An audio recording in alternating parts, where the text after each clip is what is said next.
Hey everybody, my name is Chauncey and welcome to another episode of Accidental Isolation, where I like to bring on a guest to speak about a time in their life where they may have been isolated, whether that be mentally, physically, or emotionally. This podcast is to give listeners an opportunity to realize how common it is to be stuck in isolation. So I like to bring on guests to speak about their story, and hopefully you guys can gain tools from them to put in your toolbox to help you in your journey of life. Today we got Marvin Fredrick, man, former college athlete from Orangeburg, South Carolina. How you doing, bro? I'm doing pretty good, man. I'm blessed to be on here. Yes, sir, man. I just want to take time to say I appreciate you giving me a little bit of your time. I know everybody's time is valuable. So for the viewers, just go ahead and tell them a little bit about yourself, where you're from, about your upbringing, things like that. Cool. All right, so my name is Marvin Fredrick. People know me as Money Marv. I am from a small town, Orangeburg, South Carolina. I was raised single parent. My mom, shout out one of my biggest supporters. Just me and my sister, my mom. Um, I pretty much, grew up in a, single parent household, but I had a community, right? And we'll go into that a little later. But, I had my aunt, my uncle, a lot of people from South Carolina because my family is spread out, but I did have that close net, in South Carolina that I could, always rely on, right? Always count on. And that's probably why I was, very isolated as well because I had that close net, so I didn't have to branch out to get another, network of people. So, like I said, thank you again for coming on, man.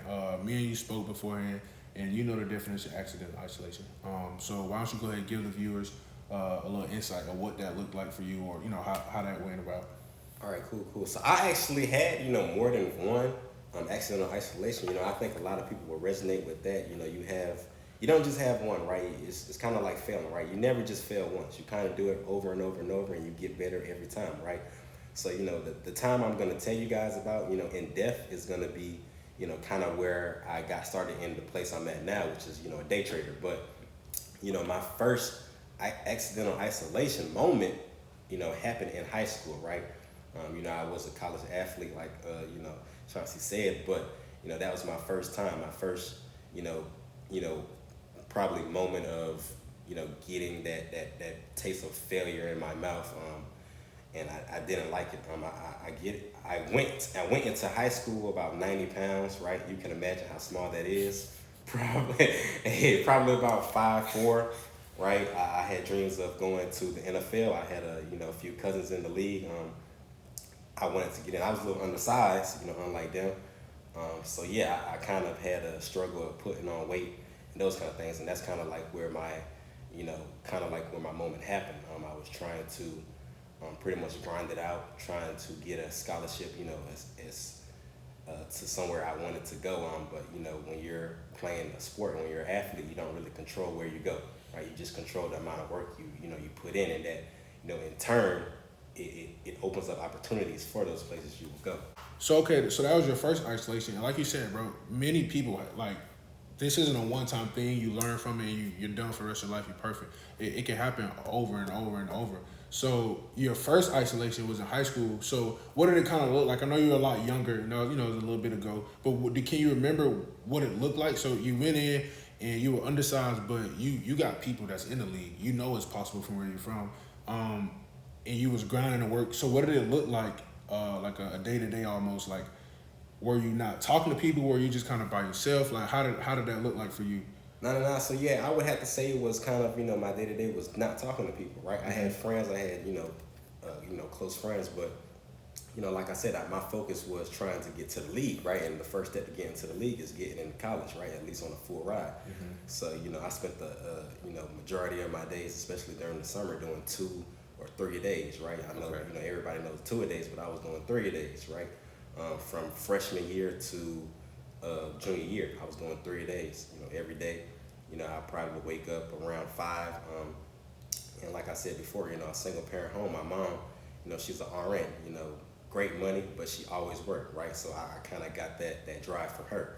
I would, get up at 5, kind of like when she clocked out, she came from her first shift, right? And I would go to my high school, Orangeburg Wilkinson, right? And I would work out. Probably come back home, I would eat something, go to sleep, wake up, watch something, then, go back. I probably go back for my next session, probably around 1, right? And then that last session of the day, because it is 3 days, should probably happen around 7 or 8, and I was kind of doing it like that, like I said, for 3 years. Yeah. Three, You didn't really have time to talk to nobody, be around nobody. Like I said, you was just locked in, focused. I wasn't focused on girls. I wasn't focused on nothing, right? All I wanted to do was get a scholarship. All I wanted to do was make a name for myself, take care of my family. Growing up in a town like Orangeburg, you think, one of the main ways that you have to make it out of there is to, be a professional athlete, right? You don't really see too many people, financially successful doing regular stuff, right? Even though, my mom was making pretty good money, I wanted to be the one to buy houses and cars for people. I wanted the diamonds, the rollies, I wanted everything, I wanted that stuff. So, I thought my best option was, to become a professional athlete, right? So, that's what I pretty much grinded for my whole high school career.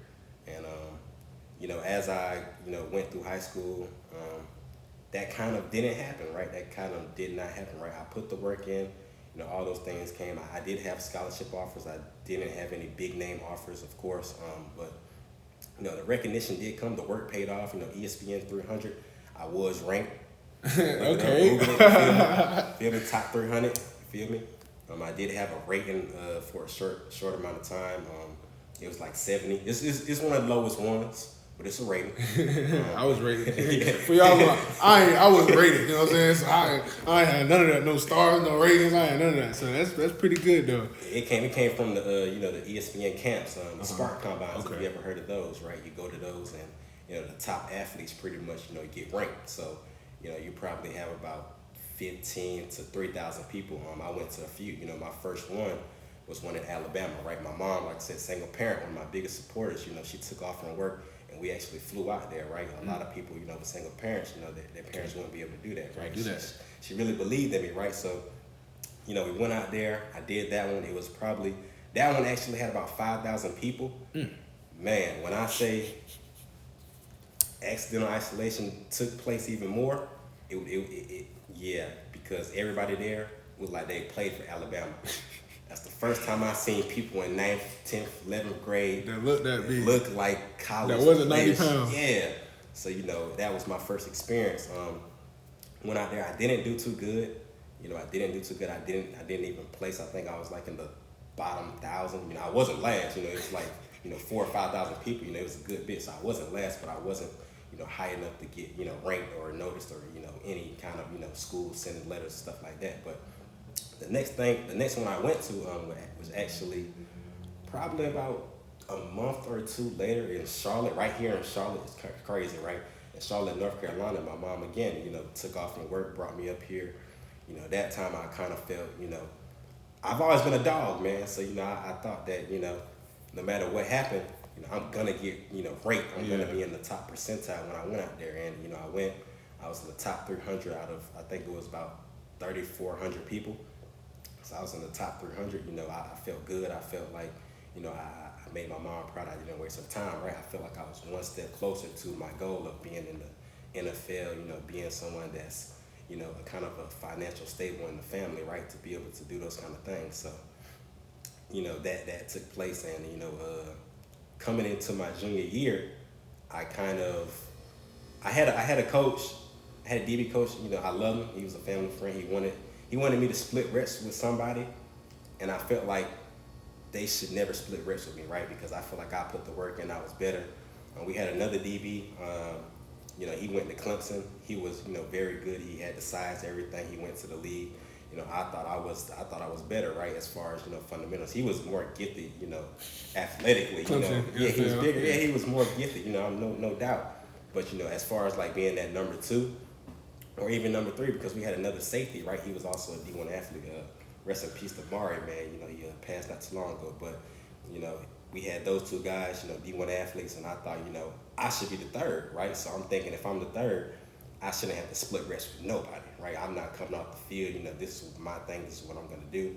And, that coach wanted us to split reps. He was trying to split reps with a few people, and I was like, nah, man, I'm not feeling it, right? So, I asked my mom, we talked it over. I talked to a few, high school coaches around the way, few of my options, and I went to a white school, right?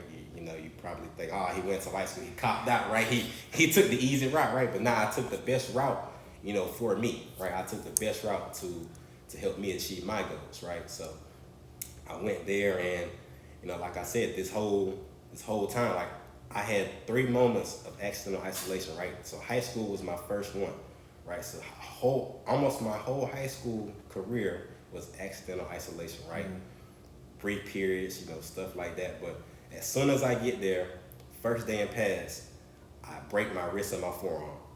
I'm in a cast, right? I go to another school to, be that, all-around player, to get more reps, to get more tape, to get more looks. I had a few coaches talking to me, very few, right? I mean, very few. I don't even want to cap. Like, very few. It was no offers, none of that. They just was talking to me. But, I felt like a new school, more reps, I would definitely get those, right? Then I got there, first day of pass, I knocked them. Yeah, I hit them, but I got up, and, my thumb, my wrist, and my forearm, they all were broke, right? I did all that. I broke all that. I fractured all of those things, right? I fractured those 3 things, right? So the whole season, I had a cast on, right? So automatically, I'm already eliminated from being on the offensive side, right? Where you have to be able to catch the ball, hold the ball, protect the ball, things like that, right? So right then and there, kind of another setback, right? So, I haven't really had I'm not shy to failure, right? So that's probably how, I'm able to keep going, because in life, if you want to be successful, you have to be able to fail and get back up. Exactly.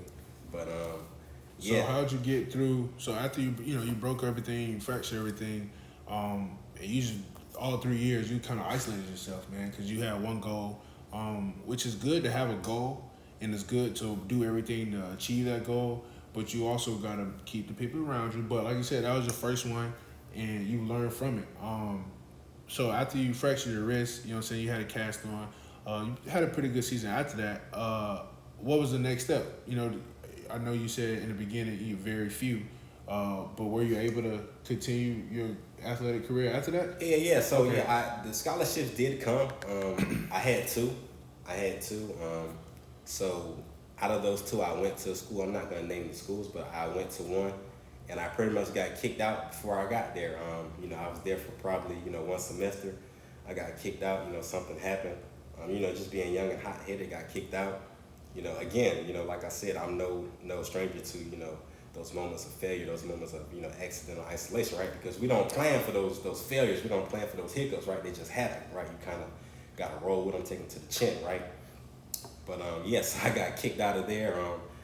I went home, and my mom she was livid, man. She was hot. I done drove to this camp, flew to that camp, man. and yeah, you finally got to school. This is what you do. Yeah. And it was a D1 school too, so I felt like I had failed, right? So I had been working for 3 years to get to this point, and then in pretty much a blink of an eye, it was pretty much taken away from me.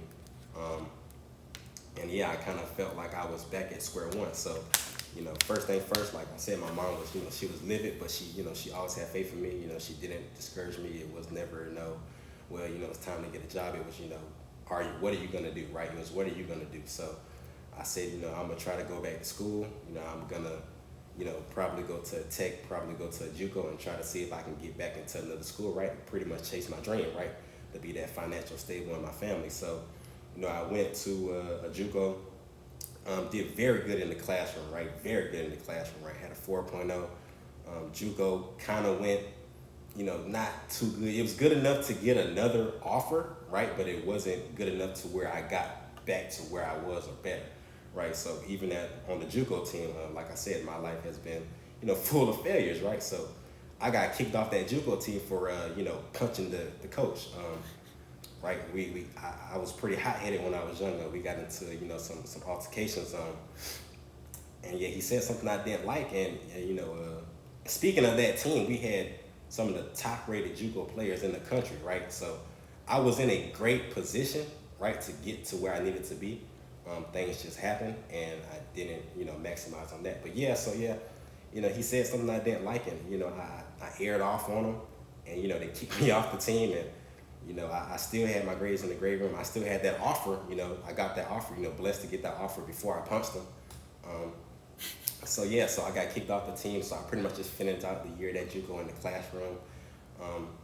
And then when I graduated, I went to that college that gave me the offer, right? So when I got there, this is when I formed a lot of, very good and close-knit relationships, right? Because, anybody who says they do anything by themselves is probably lying, right? So, this is probably the first staple to my journey, right? Or not the first staple, but the first, major milestone, right? Because some of those people I met there, we're still very close-knit. We're still very, connected. I do reach out to them. They reach out to me. Some of them are, they're doing what I do as far as, in the day trading world. They're kind of in that same space, but they're doing other things as well. But that's where I met some of them, right? So I got to that school and, like I said, I'm a list of failures, man, list of failures. So I got there and I went to camp and I was doing pretty good getting reps. I was on, third team, working my way up. Like I said before, like I'm fresh out of, high school. I already got kicked out of one college, went to JUCO. So I'm making my way up. That's what you have to do in football. Any sport, you have to work your way up the roster, right? Nothing's ever given to you, right? So I'm working my way up. I'm not really going as fast as I would like, right? So again, right, I get hurt again, right? As I'm working my way up the roster, I get hurt again.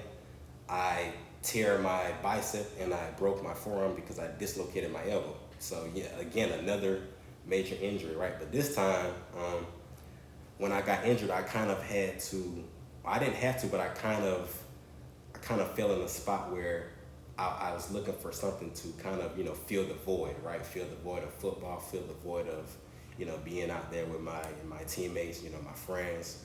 I lost a bit of focus in the classroom. So, after I got hurt, like I said, I fell into that dark space. Again, another moment of excellent isolation, right? Each step is growing. Like I'm gonna tell you guys a little bit later, when I get into, the excellent isolation that made me who I am today, right? Because all those made me, but I'm gonna get into the one that molded me into this right here, right? So, I get injured and I fell in a dark spot. So I started to, do some things that kind of took my mind, off of my goals, like I said, being a financial stable in the family.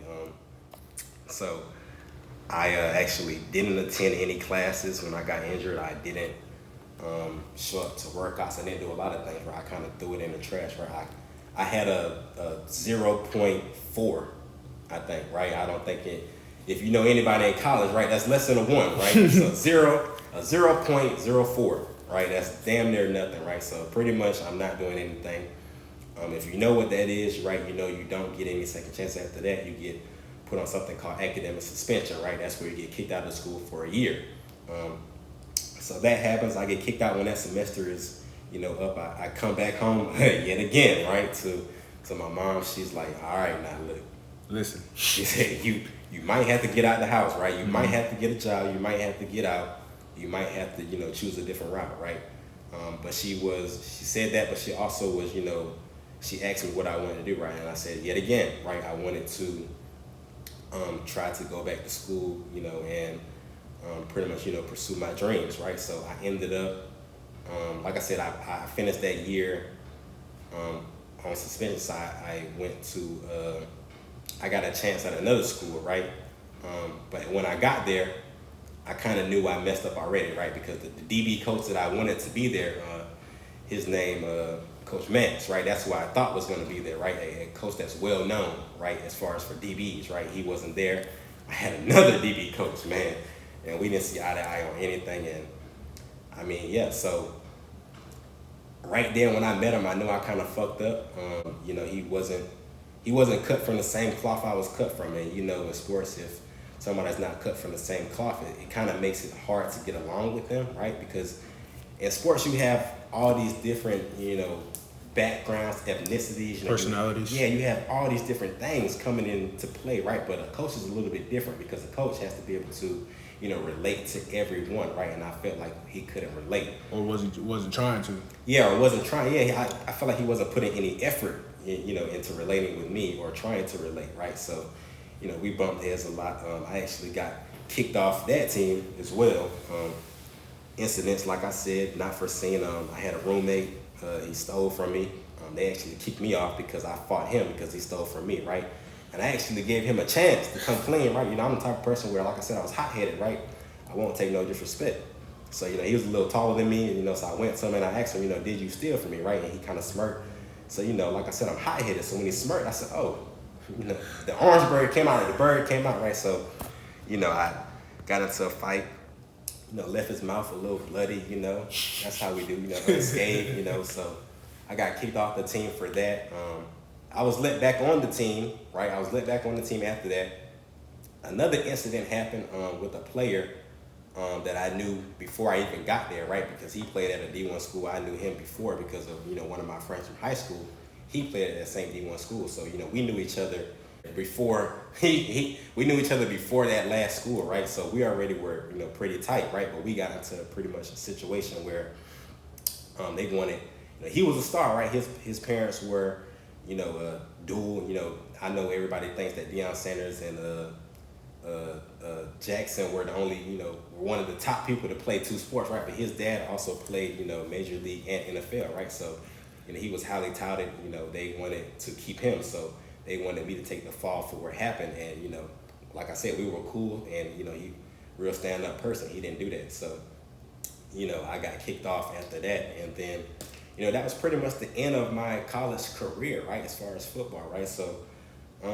It was the end of my career, but it wasn't the end of life, right? So a lot of times, in life, you get faced with obstacles. You think, this is the only way you can go. You think, I want to do this and that. This is the route for me. But that's not how life is, right? Life is a deviations of routes, right? And you don't really realize that until after you go through them and you live them, right? So, my goal still was to be financial, that the financial stable in my family. I knew that the NFL was not that was not happening. Yeah, not an option at all at that point, right? It was slim, not even slim to none. It was, negative. None. It was not even a 0%. It was negative percent. Yeah. So, off of that, I kind of focused more in the classroom. I kind of focused more on, what I'm going to do, after outside this, right? Yeah, after that college life, right? So yeah, man. So like college after college after college, right? Like you said, failures after failures after failures, and after each failure, what you thought, right? You was gonna go and try again, and then that was gonna be the time you succeed, right? So he left for college, got kicked off, went to another one. This is the one. Didn't happen, right? So he's just getting hit. Like he's in a fight right now. He keep getting hit, but he's still trying. At the end of the day, like in order to get out of whatever situation you're in, you have to try. Now, he'll be the first person to tell you he's far from perfect. He was hot-headed, you know what I'm saying? He's being vulnerable, you know what I'm saying, with me and telling me his story and let you guys know that he was a fuck-up. That happens to a lot of people are fuck-ups in life. To be great, you got to be able to fuck up. Exactly. And you got to be able to know you fucked up. You got to be able to know self-assessment. Like, you have to be able to look at yourself in the mirror and realize this is what I'm doing. But I am messing up, but that don't mean I got to give up. So he kept trying, and you know what I'm saying, football didn't work out, but at the end of the day, he knew he wanted to be financially free. That was his dream. I believe that was his dream all along. And he thought the only way to be financially free or to be the one who could buy his mama a house was out of sports or football specifically. That just goes to show like he never gave up. He finished his college career, maybe not on the athletic side, but he still. Exactly.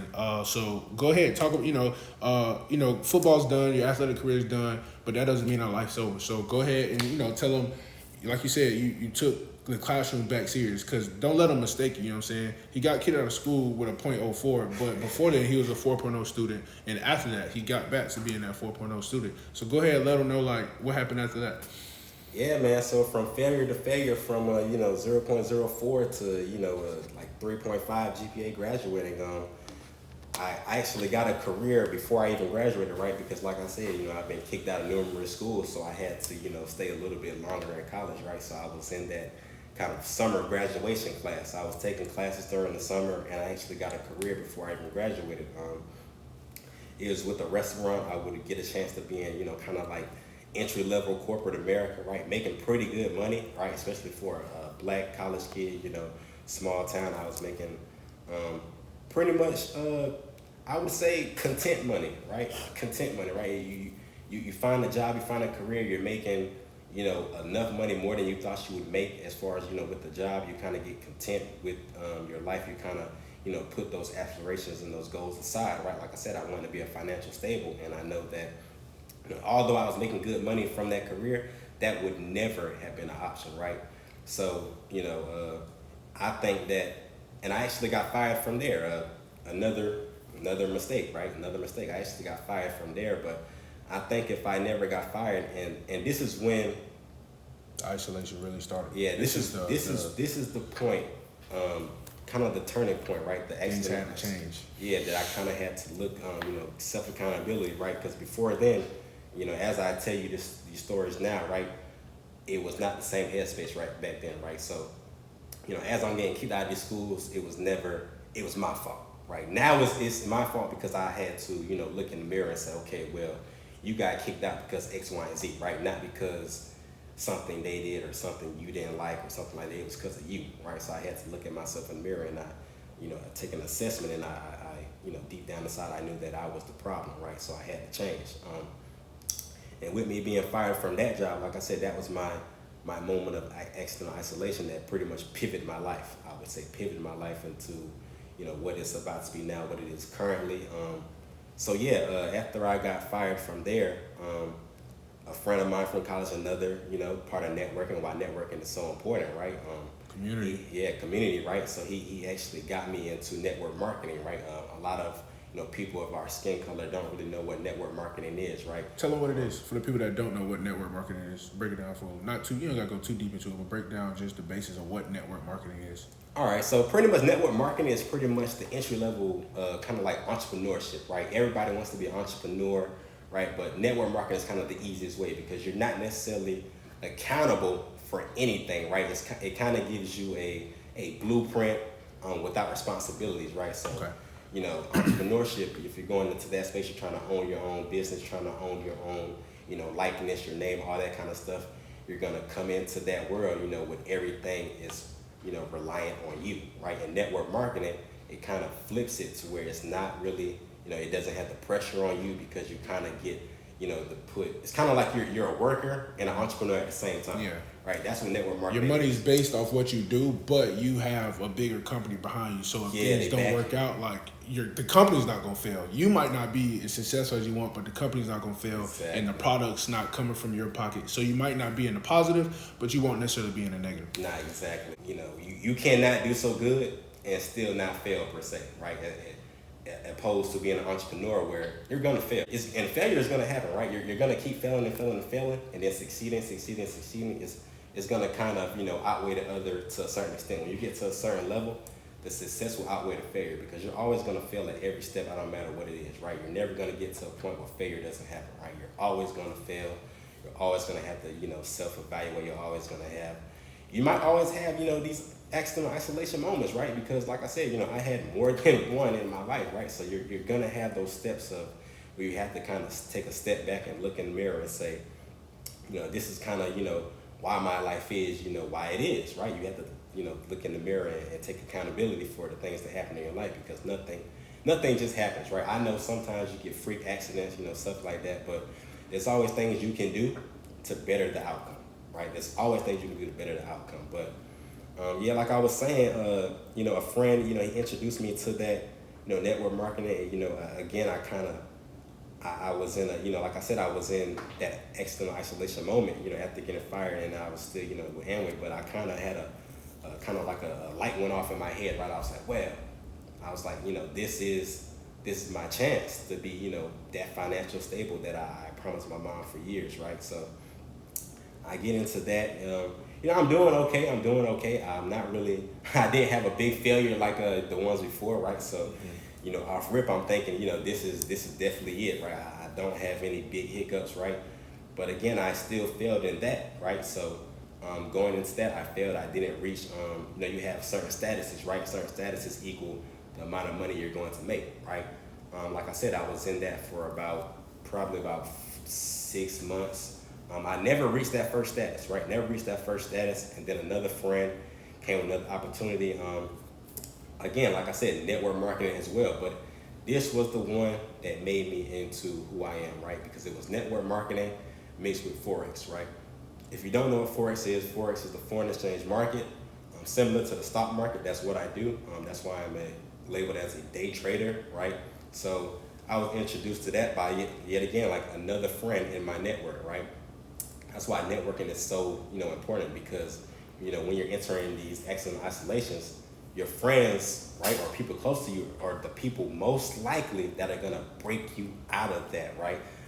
And I'm a very to myself type of person, right? But every time it was somebody I knew, somebody I knew that helped me break out of that moment, right? And like to his point, is always going to be somebody like he said in your community. And at the same time, like he just he just got fired, right? Got bills. He said he just got a new car. If I got fired actually first of the month, I had car note and rent was due. So he, you know what I'm saying, he just got fired and he doesn't necessarily know what he's gonna do yet, right? But he has these friends and they knew he got fired because he was able to talk to him. He knew like, hey, yeah, man, shit, man, they let me go the other day. How'd that happen? You know what I'm saying? But because he has this community around him, it's like, man, don't worry about that. I got this gig, right? Because you ended up getting another job. Yeah. Weeks, you know what I'm saying, days after. Yeah. He getting other jobs, so it's not like he's gonna be sitting here, you know what I'm saying, by himself. Whereas if he was, you know what I'm saying, he went to all these schools, right? He had plenty of opportunities to meet plenty of people.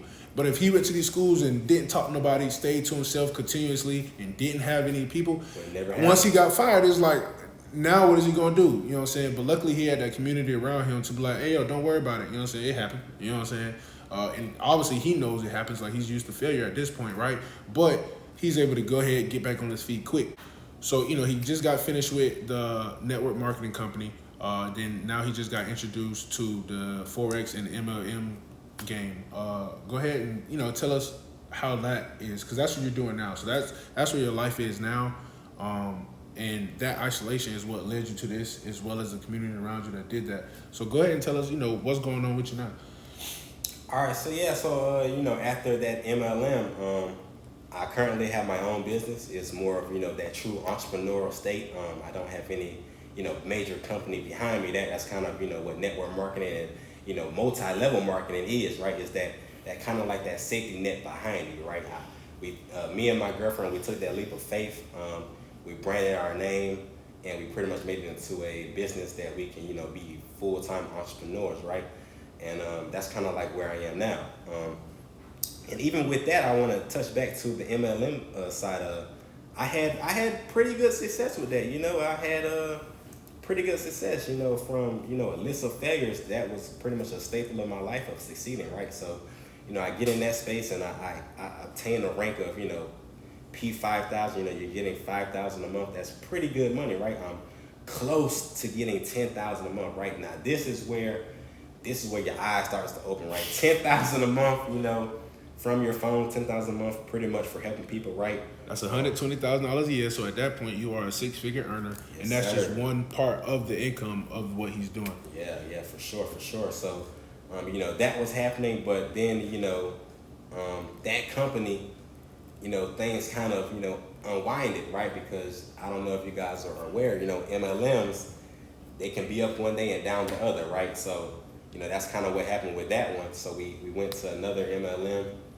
Like I said, it was a list of MLMs. They all crashed, right? They all crashed. They didn't work out, right? So me and my girlfriend, we took the leap of faith and started our own. And like I said, that's where I'm at right now, right? So, but all of those moments, they taught me things, right? So each failure taught me things, right? So, I would have to say that accidental isolation moments that happened up until then made me be able to achieve, that rank of P5, that rank of almost, a chairman, making 10,000 a month, right, from my phone, right? And just one side of an income, right? It was two incomes, right? Forex and also, that income as well. So, all of those failures, it pretty much propelled me to reach, that next level of success in my life, right? So yeah, we actually took the leap of faith of moving up here to Charlotte, North Carolina, right? Before the MLM crash, right? So this is another thing, right? We moved up here before the MLM crash, right? I'm close to getting 10,000 a month. I get up here, I'm thinking, yeah, I'm in the big city. I'm about to be making the big bucks, right? That company did not work out. We failed, and so that's when I started. Like I said, me and my girlfriend started our own thing, Blueface Affiliated trading, right? We started our own thing because, got up here and that company, was snatched pretty much from under us, right? Pretty much like a rug, right? Snatched from under us. I saw things go, from gold to shit pretty fast. So, but like I said, having those accidental isolation moments, in my previous times, right, it allowed me to know that just because you fail one time doesn't mean it's going to last, right? Or it doesn't mean that that's the end of your goal or that's the end of your dream, right? It's just a deviation, right? It's not even a road bump. I wouldn't even say it's a road bump, right? You fail, you kind of get forced in life to fail to kind of help you realize certain things, right? And if you don't realize those things, you fail again, right? Or you fail worse, right? Every time you fail, it should be you taking something from that failure that's going to propel you so that when that accidental isolation happens again, you're able to pull yourself out, right? With also the help of your network, right? But it allows you to be able to, become stronger, become better in all aspects and those kind of things, right? So, we're up here in, Charlotte, North Carolina, and this is when we probably had about 600 people under us. I'm doing Zoom calls and all these kind of things. I'm probably talking to, at least 50 people a day, doing all those kind of things that you have to do in the MLM space, right? So, as we are, crashing to our abyss, right? I remember being on the Zoom call and I'm like, I'm very unmotivated, right? I'm watching the ranks, D rank, I'm watching the back office, slip, I'm, seeing failure. Yet again, like I said, I'm no stranger to it, but I'm seeing it this time in a way that I thought that I finally had made it, right? I thought that I had escaped, failing. I thought that I had escaped, having those accidental isolation moments, right? I thought that it would just be all peaches and cream from here, but that's not how life is, right? So, I was very unmotivated. I was very, in a space of where I was kind of like, damn, what do I do? And, I had my support system back home, but when you're doing certain things, you can't ask them how to do it, right? Because they necessarily are not in that space, right? You kind of have to, figure it out. Yeah, you have to figure it out on your own, right? You have that support system, but you have to figure it out on your own, right? Because they're not going to understand, the ins and outs of what you're going through, everything, every little detail about your life, and and I'm glad you said that because that's exactly what like this platform is for. Is like we can't tell you his story isn't going to be your story, right? But through his failures, hopefully you can learn. It's like okay, he he did that, he did this, he did that, he did this, and I can use some of these things. And like for example, like he just said, like all these failures could be another word as a as a loss, right? So a lot of people love to say like a loss, a loss, a loss. And a lot of people turn that word loss into a lesson. That's basically what he's saying is like I failed so many times, right? So I've had all these isolations lead up from high school. I did all this, and then college I did all this, and then up to the big one. See, in high school and college, where he go back to? His mom's house. He always had his mom. At this point, I'm sure he still has his mom, but as a grown man, sometimes we feel like we got to do it. And a lot of times it's good. I mean, it's good to be able to want to do things on your own. I'm sure if he absolutely needed to, he could have went home. Maybe not for long. You know what I'm saying? Mama's ain't going to have you back for long. But he could have went home. But he was like, he knew going home wasn't going to solve his problems. He knew he had to self-assess, face his problems, and figure out what's going on. And luckily, through those isolations he had through his life, he was like, okay, failure is not the end-all be-all. Because I failed before, and I got back up. And I would kind of equate my life to being like the Michael Jordan of the real world, right? Off the court, right? Because, he failed a lot, right? But he got back up and him as the greatest player ever, right? And, when my story is finished, hopefully I will be, one of the greatest, right? When I'm finished. But, along the way, a lot of people won't remember the failures. I will, right? Because no one ever remembers, the failures if you're a win, right? Because, losers lose and winners get talked about, right? So... that's one of my favorite quotes right there. But when all said and done, I will be one of the greatest at what I'm doing, right? And this moment of period will be forgotten by many, but not by me, right? Because I'm sure when I get to that level of greatness, I will also continue to fail, right? But I will know how to elevate from that failure and reach a new height, right? That hasn't been reached, and that's what failure is about. That's what accidental isolations are for.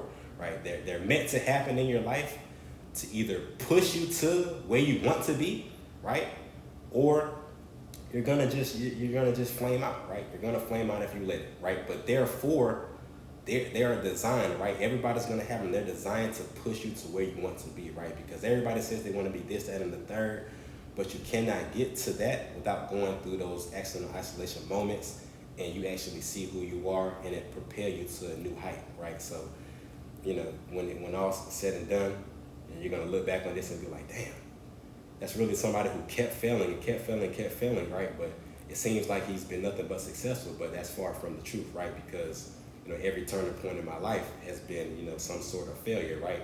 But I've been able to, you know, kind of get out of that and reach a new level of success. So let me ask you a question. So at every turning point in your life, what do you think was in common besides like the self-acceptance? Because everybody's not good at looking in the mirror and like, hey, it's my fault. And even you admitted it, like that wasn't me then. Now I can say that easily because, you know what I'm saying, I looked at it, I've been through it, I could do it. But at every turning point, right, or all these isolations you've been through, what do you think was common about all of them? Like, what do you think helped you get past all of them? That's a tough one, man. If I had to say what would help me get past all of them, I most definitely have to say my mom. Okay, yeah. You know, I got a wide range of supports. You know, I have close friends. I have my girlfriend. You know, I live with her day to day. But I would just say that relationship with my mom is kind of what pushed me through, you know, every external isolation moment, right? So I would just have to say her is pretty much somebody, yeah. You're gonna always need the defining factor, right, that pretty much pushed me through that. You're gonna always need somebody. You're gonna always need, you know, I wouldn't necessarily say something. You're gonna need somebody to pull you out of that, right? So I would have to say that would be my person that has pulled me out of, you know, each one of those moments. 100%. And I mean, I'm sure at all those moments, like just from listening to your story, she said, what you gonna do? She never, you know what I'm saying? She never not wants to be like, all right, Marvin, so this is what we gonna do, boom, boom, boom. And he did, and he went and did it, and now he's where he at. And that's not what happened. Like, life doesn't just happen. Like a lot of times, especially with social media, we see it and it's like, they doing that. All right, how's he doing it? Oh, he's with, he's Forex. Okay, boom, I'm about to do Forex. Okay, now I'm rich. It don't work like that. You know what I'm saying? And not one point when he got home did she say, all right, Marvin, you ain't getting it. This what you gonna do. You know what I'm saying? At the end of the day, she asked him, what are you going to do? Now, as a mother or as anybody who comes or anybody you feel comfortable or have the courage enough to go and ask for help, they can give you guidance. What do you want to do? I want to go back to school, mama. All right, I believe you can do it. You know what I'm saying? I think you can do it. All right, so how are you going to take them steps to do it? Okay, boom. Luckily, he knew other coaches. He knew other players who can network in and get them into these schools. And after college, I'm sure he called his mama, or if he didn't call his mama, he called his friends, he called his community around him, was like, hey, yo, listen, I just got fired. I was about to bring no car, rent due. You know what I'm saying? He's asking for help, and that takes courage. It's very courageous. A lot of people feel ashamed, like when they tell people I failed or I didn't do what I said I was going to do. Even if you're like a boastful guy, like let's say you brag about everything you do in life, right, and then you fail. Or even if you're modest and you don't talk about anything you do in life, both of those people a lot of times have that ashamed feeling or shameful feeling, and they may think, if I tell them what they gonna think of me, if I do this. But you gotta realize, like, the people in your life, like the real people in your life, they're gonna look at you, they might laugh at you, they might pick on you, they might joke with you or do something, you know what I'm saying, that has no real depth behind it. You know, if they can't physically help you at the moment, they'll be there mentally or emotionally provide for you if they can't physically get you a job like, you know, his network did, you know what I'm saying? They would do more like his mama. Yo, listen, this is what you wanna do? All right, well, let me get your head right before you go do this new step, right?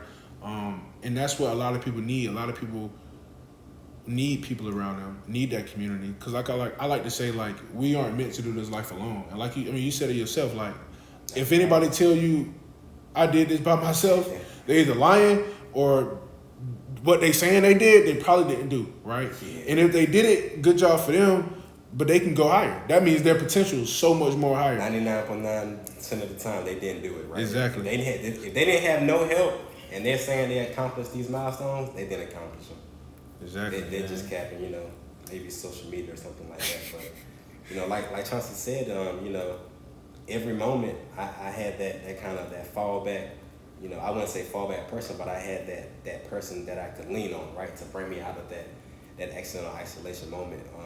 You know, of course, you're learning from those moments, but you have to have somebody to lean on, right? You have to have somebody to lean on, and you have to be taking, you know, those L's and turn them into lessons, right? Those are the two things that are going to bring you out of that external isolation, right? You're going to need somebody in your corner, and you're going to need to be able to have learned from those losses, right? Because if you don't, you're gonna end up in the same spot, but instead of progressing, right, you're going to degress, right? So that's a very important thing. So yeah, if you're not, like I said, if you're either getting better or worse, right? So even if you're an athlete, right? If you're not getting better at your craft, you're getting worse, right? Somebody else is passing you up, somebody's getting better, right? In this game of life, right? If you're not taking those losses and turning them into lessons, right? You're not getting better, right? So somebody else is passing you up, somebody else is taking your dreams, somebody is taking your goals, something that you aspire for your whole life, and actually accomplishing them, right? So you have to be able to do those things, right? So, because like you said, like you're either getting better or worse. And when you got fired, if you didn't network or if you didn't communicate with the people in your corner, like, and tell them what's going on, guess what happened? You would have got worse, because that car payment wouldn't have got paid. That rent wouldn't have got paid, or if it would have got paid that month, well, what about next month? It would have got paid that month, because I was a GM, so the money was already coming, because it kind of was it was set. But next month, it would have been. I'd have been on the street. Exactly, and what you did was like you took advantage of that opportunity. Like I said earlier, like a lot of people sometimes expect things to happen, or be like, oh, it's gonna happen. Like I'm down bad now, but I'm gonna be up. How are you gonna be up? You know what I'm saying? And what he did was he took advantage of the opportunities that was presented with him. A lot of people might have not taken those opportunities, or even if that opportunity is not for you, right? You have to either one, give it a try, or reach out to more people, or do research to find your opportunity. But at the end of the day, you have to do something. And he was presented an opportunity that he thought fit his dreams and his aspirations, and he did that, and he took it. And like I said, now he's uptown Charlotte, and he got his own business, got his own company, and he's succeeding. Like he's already said, he's probably gonna fail again at some point, but he's through his isolations, like he's learned that, okay, boom, when I fail, it's all right to take a day, a week to maybe sit in it, you know what I'm saying, think about it like, dang, I wasn't expecting that. It was unintentional, right? But he knows from his past experiences that, all right, I done been here before though. What am I gonna do? How am I gonna figure it out? And I think that's something important, and it's good that he's learned that, right? And hopefully, listening to his story, you might not have to fail so many times, right? You can listen to his stories and realize, like, okay, how did he do this? How did he do that? All right, let me learn from him. And that's, I think, what I want this platform to be about, just for people to listen to stories, because that's how I learn best. I like to listen to stories and read books about other people and see how they did, right? So I don't necessarily have to go through all those failures. I'm still going to go through my failures in life, because that's what I need to do to get where I got to be, because nobody's the same. And know that it's okay to fail, right? But like my mom said, you got to get your ass up, right? So it's okay to fail, but you got to get your ass up. Exactly. Right? After every failure, every road bump, every turn, every twist, you got to get up, right? You got to get up. If you stay down, you're going to die, right? You got to get up. And one of the quotes I used to use, like just kind of going up, is like, cry to keep going, right? Don't cry to give up. Like if you're going to sit and soak on it, like when you fail, like that shit might hurt. You know what I'm saying? You might feel sad. You might cry. Even not emotional, you might just be in your room, or you might not do anything, right?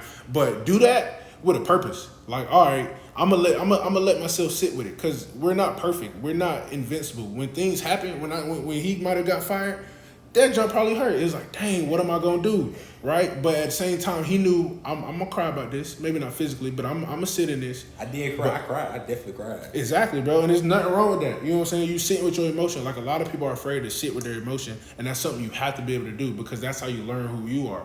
But once you sit with that, don't sit with it and give up. Like, don't sit with it and be like, well, that's what happened. You know what I'm saying? Cry to keep going. Cry to keep swimming. You know what I'm saying? What Nemo said, just keep swimming. Facts though. Don't go through the storm to not see the sun. To stay there. Right? Yeah, don't do that, right? That's not something you want to do, right? You have to, if you're gonna go through the storm, just know that, make it worth it. Yeah, man. It's just like a rainbow, right? The pot of gold is at the end of the rainbow, right? So you have to keep going. You have to go through it. You have to push. You have to do whatever you have to do. You have to use your network. You have to speak out, right? A lot of times when I failed, I spoke out, right? If I didn't turn to my friends and ask them, hey, can you get me this? Can you do that? Where are you right now? Can I possibly come on there too? Which, right? If I kept that to myself, I would have never been here, right? I probably would have never gotten to this moment in my life, right? If I just let those failures, just accumulate without me speaking up for, people in my corner that could possibly help and change my trajectory, right? So you have to speak up. You have to, learn from those losses, and you have to keep going, man. You have to keep going, right? Life is a game of Man, life is a game of it's a game of endurance, right? It's a game of endurance, right? Most people you see successful are people who have endured the most, right? So if you Took can, time. yeah, if you can endure the most, right, in time, you will become what you want to be, right? But you have to be able to endure it. You have to be able to, take those moments of accident, isolation, and learn from them, grow from them. Use your network, find out who's there for you, who's not, right? You have to do all those things just so you can, get to the pot of gold at the end of the rainbow. So I hope y'all was able to like listen to Marvin's story and maybe gain something from it. I just want to thank you, bro. Like I said in the beginning, like just give me time because I know time is valuable. So I definitely want to thank you. While I have you on, though, I know you said you got a business. So I want you to be able to, put out all your social media tags, your business information, anything you want to put out. Just go ahead and let the followers know. You know what I'm saying? Where they can reach out to you if they, want to talk to you or if they want to, jump into business with you. Go ahead, add that in there. Bet. So the main way you can access me, aside from Blueface affiliated trading online, right, is gonna be through Instagram, right? And the link for our website is on my Instagram, Digital Money Marv. It's digital _money_Marv, right? Make sure you get that right. It's a lot of fake pages out there. Don't get scammed, right? Make sure you talk to me directly, right? I also have a business page, Blueface Affiliated Lifestyle, right? So make sure you contact me on those IG pages and click the link, hit the DMs and let's get active, man. Let's go. Yes, sir. Let's get it. Appreciate you, man. Thank you.